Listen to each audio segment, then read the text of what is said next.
know.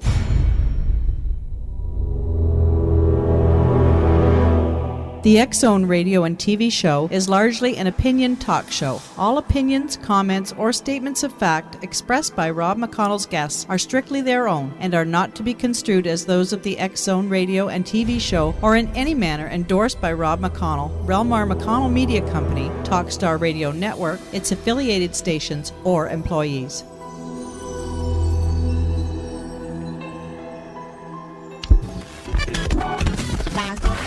All Hit Radio.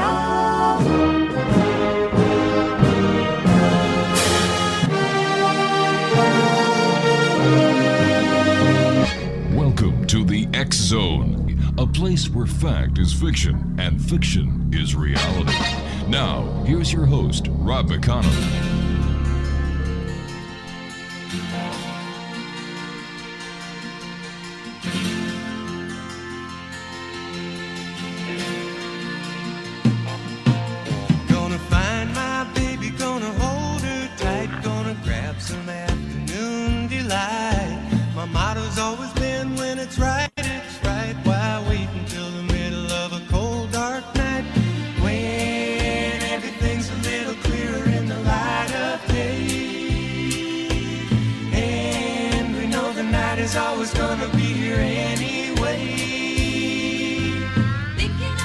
Welcome back to the X-Zone, everyone. My name is Rob McConnell, and we're coming to you from our studios in Hamilton, Ontario, Canada, on the Talkstar Radio Network, the X-Zone Broadcast Network, and across Canada, the United States, Central America, the Caribbean, South America, the Pacific Rim, Australia, Asia, India, Africa, and Europe. If you'd like to give us a call, toll-free worldwide, 1-800-610-7035. That is worldwide toll-free at 1-800-610-7035. My email address is xzone@xzoneradiotv.com. On MSN Messenger, xzoneradiotv@hotmail.com. And our website, www.xzoneradiotv.com. My guest this hour is Edward Johnson, and as a bold proclamation, author and scholar Edward R. Johnson passes a gauntlet for transition and personal responsibility. Intended to influence men and women as workers and citizens, the morality and socially structure for responsibility, usefulness, and graciousness from the Caribbean Isle of Jamaica seeks out to show how humans authenticate themselves culturally and religiously. As a means to an end, the lesson is to direct others to understand what cannot be controlled in order to become keenly aware of how each part of humanity is linked with directives on responsibility and generosity. This compelling text develops a moral and ethical framework in which each person in society feels connected. It establishes how each member of society can relate to one another on an individual basis in business and governance. As it celebrates diversity and the unknown, it grabs hold of fleeting experiences to create a meaningful existence in this ever-changing universe. And Edward R. Johnson, welcome to the X-Zone. Good night, Mr. Connell. Edward, Yeah. it is general in society to think about the rights of individuals. In your book, you give precedence to the idea of responsibility above that of human rights, which the United Nations has declared to be a very important thing in society. Why so? Well, it is this, you see, that when you step out of your studio, you step out on the streets, what do you see? You see a lot of flowers, you see a lot of roads, you see the skies. Mm-hmm. Where did all that come from?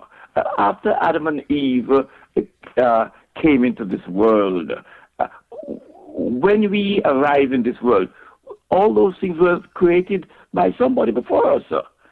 And one would have thought that you give thanks to those people. You don't say to those people, move off, my friend, back off, let me enjoy myself, let me do my thing. You wouldn't do that. Even the way we are talking with each other now, how did this happen? You may recall some time ago there was a wolf boy have a run in the French French desert in Europe. What you found then was this little boy who was a wolf, who had been living with the wolves for years. He was 7 years of age, and at that time he couldn't talk to anybody. He wasn't able to communicate anything to anybody.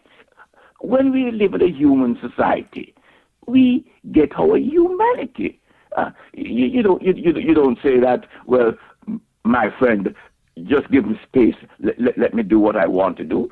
Right. You have obtained something from other people.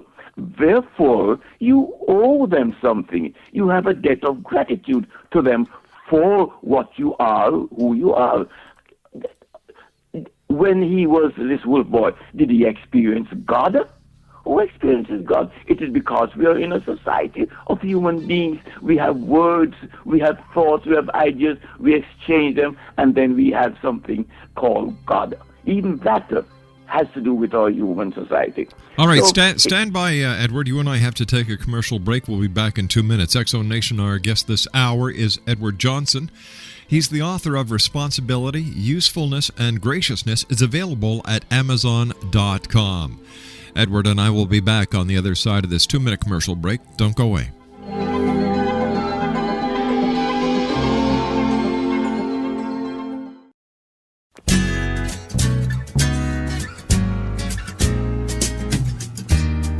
Midnight at the oasis, send your camel to bed, shadows painting our faces, traces of romance in our hands, heaven's holding a half moon, shining just for us. Let's slip off to a sand dune real soon, kick up a little dust. And welcome back. Edward Johnson is our special guest. Edward is the author of Responsibility, Usefulness, and Graciousness. X-Zone Nation, you can get a copy of Responsibility, Usefulness, and Graciousness at Amazon.com. Edward, what was your inspiration for writing your book? Well, we have been, wherever you go these days, people speak about their rights. Yes. They never said to you responsibility. When you think of your rights, you're saying to me, let me get something. Let me get the social space for doing what I want to do, to be what I want to be. How can you do that? I mean, look at all that there is that has been created long before you come, long before you're here. Why must you then come up into this and then say, back up, my friends, let me be who I want to do. Let me be what I want to be. Do you not say, well, my friend, look at what has been created. Should I not be part and parcel of helping to create something too, rather than being just what I want to be? It seems to me sad that is so. We should really say, let us work together to do things together. As a matter of fact, it is when you're doing things like that that you begin to have a meaning and purpose in life. It is not when you say, back off, allow me to be who I am. Who you are sometimes is really a reflection of what the whole society has been. You see, the other thing has been this. We have come to this matter of rights. Where did it come from? It came from the fact, you see, that people wanted, in the process of saying the survival of the fittest, they began by saying, well, now that we have brought it to this point and everybody's killing each other, you must give me rights. And then it became disconnected from the fact that it is sort of helping you along to do something. But the first thing you do is responsibility and then rights. What we have, again, in this whole concept of survival of the fittest, which leads on to individualism. You're saying that there is this one thing that is the best. As again, I said earlier, when you step outside and you look at all the different flowers, the different trees, we're not talking about fit. Is there one of them that is more fit than the others? You use all different type of timber to make crosses, even if you're going to put Christ on it. But you use the timber, they're all different type of timber. Yeah, I mean, this is the sort of thing that we begin to. This is perhaps where we have made a very serious mistake in speaking about the survival of the fittest, and then trying to pursue the survival of the fittest in wanting to be what you may call and then becoming violent in the whole process. We need to look at that sort of a thing in our society. We need to begin to say, what is it that is going to allow me to work with others? In this, when we have been trying to survive, to become the survive, when we are trying to survive as the fittest rather than the fitter, we sometimes even feel diminished and demeaned. Somebody comes and pushes you aside and say, well, look here, man, you're not fit. What are you saying? You're uncertain about even some of the things you're saying. Prove to me that this is that. Prove to me that. Prove to me this. What can we prove? We heard about the Big Bang. Where did the Big Bang come from? It started somewhere that we don't know about. This is where we have what you may call not knowingness. The survival of the fittest, trying to prove in a situation of not knowingness that I am the fittest. We have evolved, we have come over the time.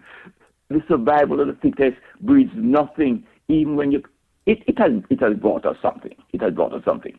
But even to the matter of bringing us something, it has destroyed so much in bringing us something. If you're even taught when you're doing your business management that when we sit down, there are persons with different perspectives. It might be good to listen to the other person rather than to say, well, it is my perspective that is the right perspective. It is all these things that you have to begin to look at in looking at the idea that individualism, survival of the fittest, rights, all these things are dysfunctional.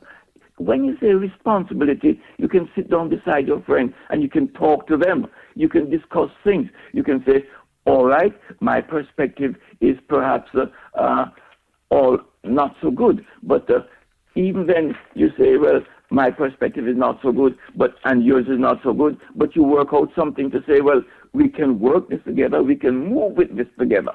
We have to begin to say, let us work together. This is part and parcel of what one expects in the situation. Usefulness. What do you really mean by that, Ed? Sorry? The word usefulness in your title, what do you mean by that? Well, it is this to say that when you begin to say, we recognize that you need food to eat. We sit down together and we work together to plant food. We have today in our society, we find that people have guns and you don't have plows to plant. Now, which is better?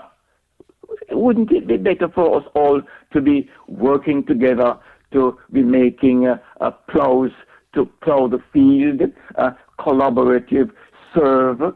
You need shelter, you need clothes. We work together. We have meaning together. We even when you would have planted trees, you would have got all things to get to help each other. This is what you talk about usefulness. You don't say, well, let me. As I said earlier again, don't let us use the gun. Don't let us use metal to make guns to hit somebody down. Let us use metal to use plows so that we can plant corn, we can plant wheat, we can plant all these things, and we can begin to use them together, eat together, drink together. And drinking is not a bad thing to do together, I would imagine. But, that sort of thing. It's collaborative, serving. Then we sit down together and we try to establish guidelines, equity. You know that these days you have the developed countries and the underdeveloped countries, Sure. and yet these people have been trading with each other, and one is in the situation of poverty, the other one is not in a situation, is said to be developed. How did this happen? Because we have been trying to be stronger than the other. We have not been trying to be useful to each other and doing it in an equitable manner. When you begin to do this, we begin to share each other's life and living. We have meaning to each other. We had Adam Smith who spoke about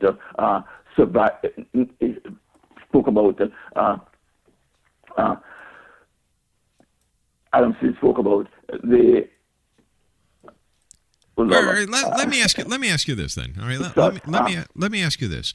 Whose responsibility is it to change the guns to plows, and why hasn't this been done before? Sorry? We were talking about, instead of making guns, make plows so people can grow can grow their wheat, their crops and so on, instead of making guns. But why hasn't this been done? Like this has been a concept that has been around for hundreds of years, and yet we still haven't done it. Why not? You see, we insist on trying to. We don't think it is good to serve each other within the Western world, in particular. We tend to fight down each other to prove that we are better. And sometimes part of the problem is this of our not knowingness. I live in the desert and I have a camel, and you live in the other part of the world and you have alligators and things like that. Some people eat alligators, some people eat camels, but we don't recognize that where we are is sometimes that which determines how we have to make harmony with the society, with where we are. And because we don't do that, when we see each other, we get afraid of each other, and we start saying, well, we have to prove that we are a little bit better than the others, and we don't sit down and talk with each other. When we begin to sit down and talk with each other, we may well find that I can eat alligator meat, I can eat camel meat, and it doesn't do any harm. Mm-hmm. But we always seem to want to say, well, I am my God, or my not knowingness, and my God tells me this. We are even imputing into a God something that we don't know God is saying, because it is something that we ourselves don't know who He is. It is our not knowingness. We ultimately don't know where we have come from or where we are going. We only know that if we begin working together, we help each other. And this is where we begin with the concept of usefulness. That is what one would like to see more in life. Edward, thank you very much for joining us tonight. Thank you very much for joining us. We've got to we have to say so long for tonight, but I do want to thank you very much for joining us. Edward Johnson has been my guest this hour, this first part of this hour, X-Zone Nation.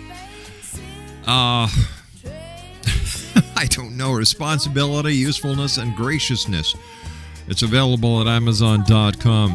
When we come back, we're going to be going to X-1, the Embassy, as the X-Zone continues right here from our studios in Hamilton, Ontario, Canada. Still to come on tonight's show in our final hour, Dr. Nick Begich. The X-Zone, a place where people dare to believe and dare to be heard. And I've got to be honest with you, I don't know what the hell he was talking about. I'll be back. Don't go away.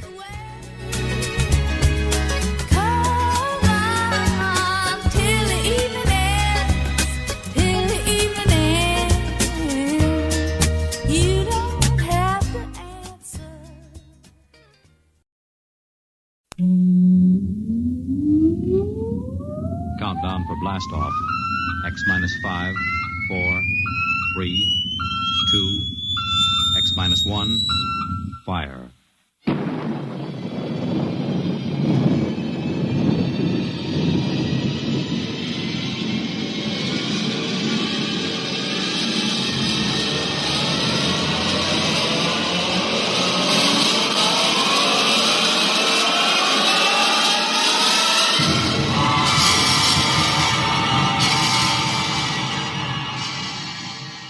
far horizons of the unknown come transcribed tales of new dimensions in time and space.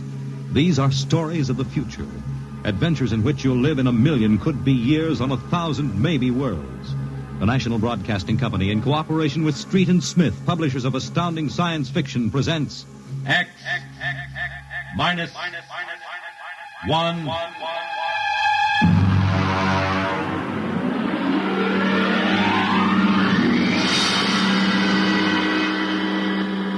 Tonight's story, The Embassy.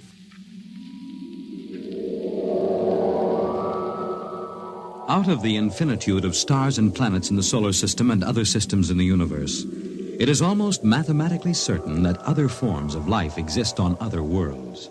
Someday, in the future, in 1,000 years, or in the next 25 minutes, daring travelers through space will make contact with the inhabitants of another world.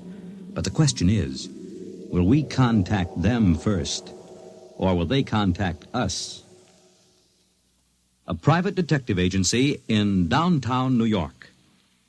Mr. Graciousness, Mr. Broderick will see you. Well, what can I do for you? My name is Graciousness of Springfield. I would like your assistance in helping me locate the Martian embassy. Would you say that again very slowly? I came to New York to locate the Martian embassy. I assume you were joking. On the contrary, I am completely serious. As it happens, I am interested only in Martians at the moment. I see. Okay, shoot. Well, it occurred to me in the course of my studies that we, Earth people, cannot possibly be the only intelligent form of life in the universe. Since Mars is older geologically, and since it is also an atmospheric planet, its evolutionary history could easily be similar to ours. You follow me? Well, so far I can't say no. If this is true, then they must have been watching us, observing us for hundreds, possibly thousands of years. They also know we are a militaristic, warlike race. We might conceivably set out to conquer and occupy Mars someday. In which case they would try to get the jump on us. Ah, precisely, Mr. Broderick. Now, if you were planning to attack an unknown nation, what would be your first move, Mr. Broderick? Well, intelligence. Find out what the odds are. Oh, you have a very logical mind, sir. You would send agents to scout the nerve centers of earthly civilization and advancement. Not Kansas City or Equatorial Africa, my dear sir, but here, in New York, the most technically advanced spot on the earth. And you want me to help you prove this theory of yours? Precisely. The expense doesn't interest me. Well, now, this may take a long, long time, Mr. Gravius. After all, nobody has ever seen a Martian. I assure you they will be very ordinary-appearing people. Very likely they live together in downtown New York. Most certainly they live in a private house with no servants to pry in their affairs. Oh, some ordinary people who live in a private house in downtown New York. I might just as well look up Martians in the classified section of the phone book. There's one other lead which might help you. What's that? They would be almost certain to subscribe to every conceivable type of newspaper, scientific journal, and foreign language publication. Now, that might be something. Okay, Mr. Graffius, it's a deal. Excellent. I shall contact you tomorrow.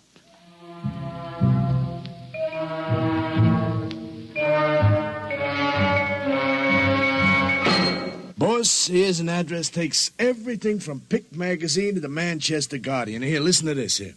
Pick, Look, Scientific America, the Daily News, Daily Worker, the Police Gazette, Journal of Engineering, a Scientific Quarterly, American Psychiatric Journal. Let me see that. Yeah.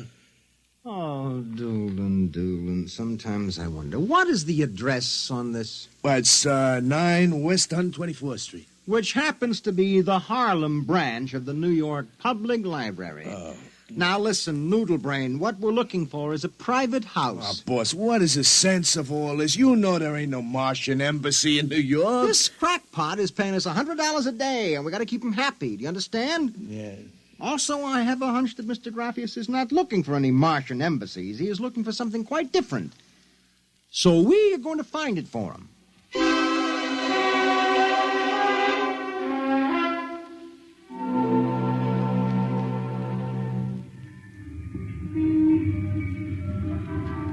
Which house is it, Doolin? It's right down there, number 108.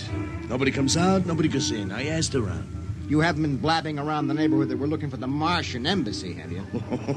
Boss, I'm stupid, but I ain't that stupid.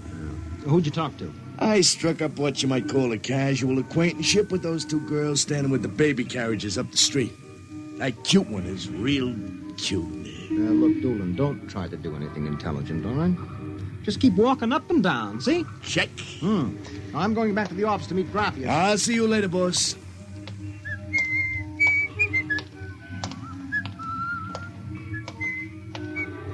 Hiya, beautiful.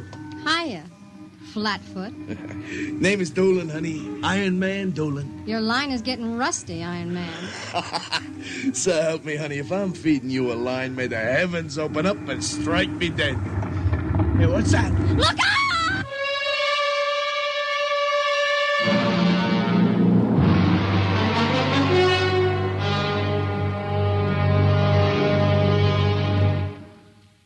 I'm sorry to have kept you waiting, Mr. Graciousness. Thank you. But I've had Doolin casing our first lead for a week now. It's a house down in Greenwich Village, privately rented, number 108 Conklin Street. Nobody seems to know anything about who lives there, except that they subscribe to every paper and scientific journal put out. Also, there's a radio antenna on the roof. Oh, you don't suppose your Mr. Doolin will try to get inside the house? If this place is the Martian embassy... No, don't worry. Doolin can take care of himself. I'll stop with him now. Excuse me. Hello. Yeah, speaking. Doolin? Yeah, he works for me. What? No. No, I can't think of any. Yeah, sure. Okay, I'll be right down. Okay, Lieutenant, yeah. Yeah, right away. Something the matter? Doolin is dead, Mr. Graciousness. All right, come on, we get a cab. I have to identify the body.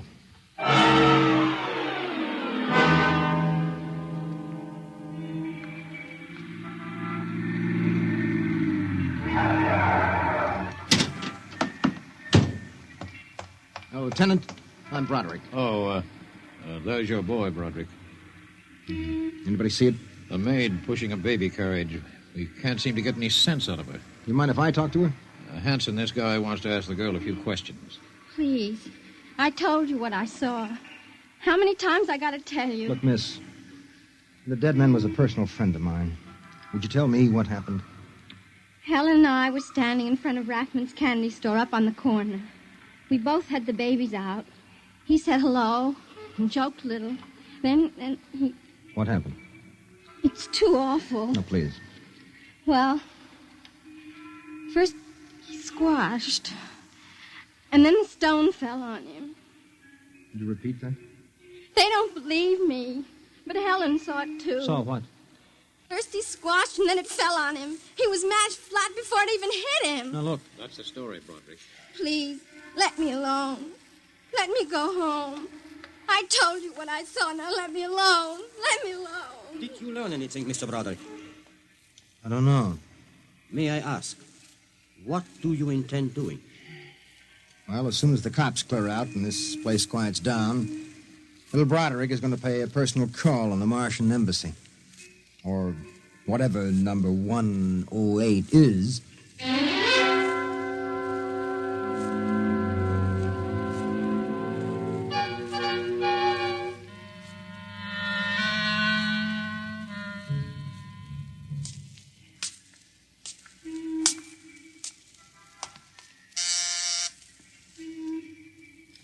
Whatever you are, open that door. Yes? Oh. Well, young man. Oh, excuse me, ma'am. Is the lady of the house at home? I'm the lady of the house.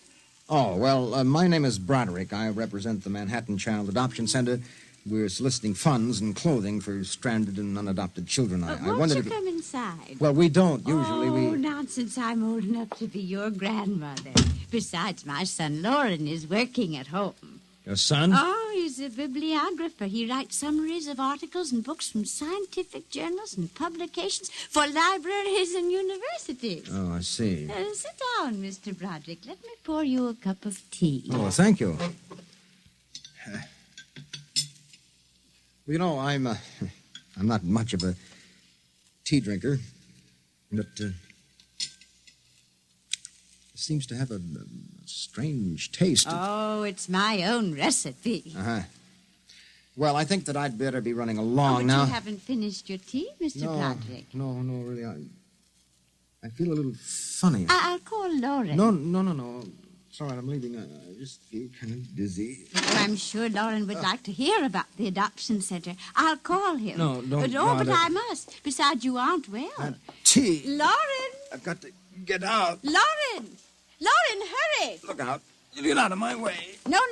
You must stay. Yes, Mother. You drugged my tea. You let go of my arm. Lauren! Let go! No! Oh! I've got to get out the front door. Open. What happened? The other one, that Broderick, he was here. I drugged his tea. He got away? He was suspicious. Fool! Idiot! Go after him. Risk another murder on our doorstep. Are you insane? But he suspects. Well, we'll have to take our chances. We'll have to think of some other way. If he goes to the authorities... Oh, they'll laugh at him. How did they find out? I don't know how. But I'm certain someone else sent them. Who? I don't know. I'm afraid to let myself think. It might be. It just might be them.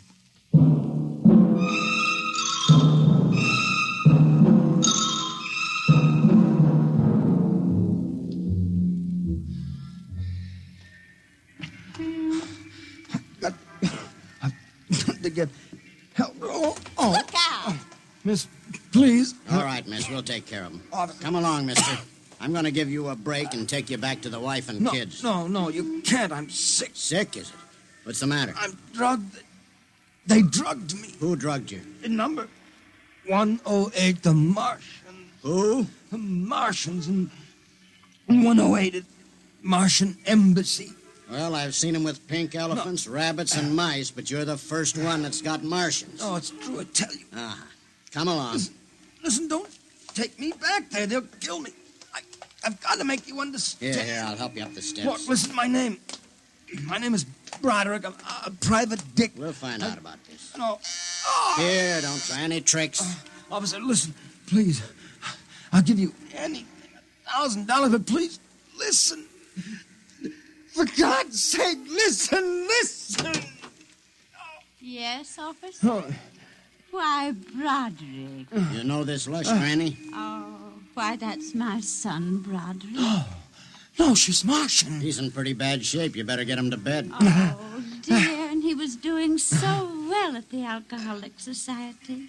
He must have gotten off again. Looks like he's ready to pass out. Lauren! What is it, Mother? Oh, Brod. Your brother Broderick has been drinking again. No, officer, please. Look out. He's passed out. Oh, I'll take care of him, officer. We've handled this sort of thing before. Can you manage okay? We'll be fine. Thank you. Oh, you've been very kind, officer. Nothing at all, Granny. I know how it is with these alkies. Well, I'll be seeing you.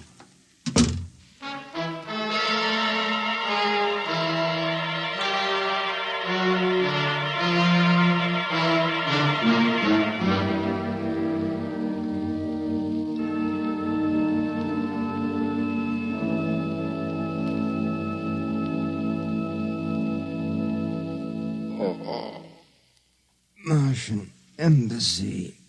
Martian. Oh, my head. Our Mr. Broderick is regaining consciousness, Mother. What happened? I can't get up. Oh. Do not struggle, Mr. Broderick. It will be impossible for you to rise from that chair. The pressure from this ray will keep you there. Ray? Who are you? Well, you've already guessed, Mr. Broderick. You mean this really is the Martian Embassy? Yes. Yes, you have the honor to be the first prisoner of the Imperial Government of Mars. First prisoner? Yes. After the invasion, of course, you will all be our prisoners. What sort of nonsense is this? No nonsense, Mr. Broderick. As your people will soon find out. Our preparations for invasion are nearly completed now. As soon as we give the signal, our armed forces will launch a surprise attack. And then the Earth will be ours. You're crazy. Or not half as mad as you, Mr. Broderick, to come muddling so foolishly into our affairs. And we'll hold it there. We'll be back on the other side of this commercial break as the X-Zone will conclude with the Embassy here on the X-Zone Radio. The X-Zone Radio Show. I'm still trying to figure out what our last guest, Edward Johnson, was trying to tell us. Now, maybe he was from Mars. I don't know. But I'll tell you what, we'll be back on the other side as we continue live and around the world from our studios in Hamilton, Ontario, Canada. Don't go away, X-Zone Nation. We'll be right back as we conclude the Embassy on X-1. Send your camel to bed. No, wait a minute. You will feel no pain, just a wall of force crushing you. Yes, but listen. 5. But you can't do this. 4. It isn't human. Yes, I know we're not human. 3. Yes, but do you understand? 2. No. 1. Mother in heaven. Now! No. Lauren! It didn't work. Something has happened. The magnetic field is dead. Stand back from the pressure regulator. It will not function anyway. I have decontrolled your field. Lauren! Lauren, it's one of them. They found us. Did you think we wouldn't? You are free to move now, Mr. Brown. Look, I don't know how you got in here, Graciousness, but stick around. These babies are really Martians, just like you said. They're planning to invade the Earth and take over. There will be no invasion. All right, you keep these characters covered. I'll get the police. There will be no need for the police. I intend to handle them myself. But, Graciousness, the police will want Do not call the police. I don't get it. You fool of an Earthling. Don't you realize with whom you are dealing? The invasion of Earth by Mars will be like child's play compared with what... Lauren! Oh! Holy mackerel. They just flattened out. Yeah, like your friend, Mr. Doolin. Oh, I detest the use of violence where the intellect can rule. But unfortunately, the Martians are a threat to us and must be destroyed so that we can proceed with our own plans. What plans? Naturally, you wouldn't comprehend. Wait a minute. There are some things here that I do understand. A second ago, that pressure ray didn't work. Now you're using it like it was a toy. How did you get in here, anyway? Who are you? Another one of these Martians? No, Mr. Broderick. I happen to be a Venusian. A what? A representative of the planet of Venus. You're crazy. Not at all. Martian invasion would be like child's play compared to ours. The Martians would simply have conquered and enslaved your people. We Venusians intend to exterminate you completely. And I suppose that you were going to start by knocking me off now, On the contrary, you are free to leave any time you please. Leave? Yes? Are you kidding? I know your plans, the invasion. I could go... Tell the police? Go ahead. Huh? Why don't you try it, Broderick? Because the minute I turn my back, you're going to let me have it. Suppose you try it and see. I have no interest in stopping you. Go ahead. Run to the police. Tell them anything you like. All right, Buster, you asked for this.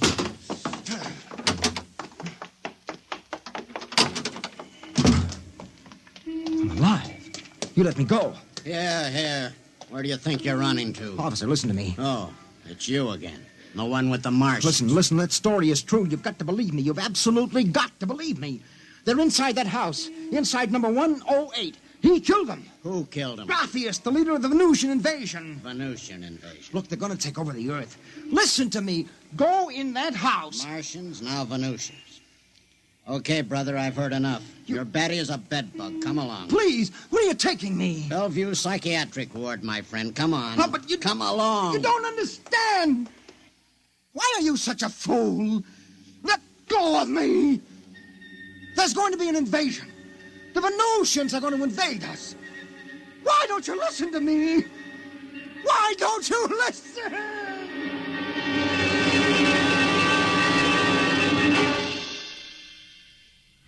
And there we have it, the Embassy on X-1. I'll be back on the other side of the news at the top of the hour at 6.5 minutes past as Dr. Nick Begich joins me here in the X Zone. After all, this is truly a place where people dare to believe and dare to be heard Monday through Friday from 10 p.m. Eastern until 2 a.m. Eastern. Then the show is repeated in its entirety from 2 until 6 a.m. Our worldwide toll-free number is 1-800-610-7035. Email xzone@xzoneradiotv.com. On MSN Messenger, xzoneradiotv@hotmail.com, and our website, www.xzoneradiotv.com. I'll be back after the news. Don't go away.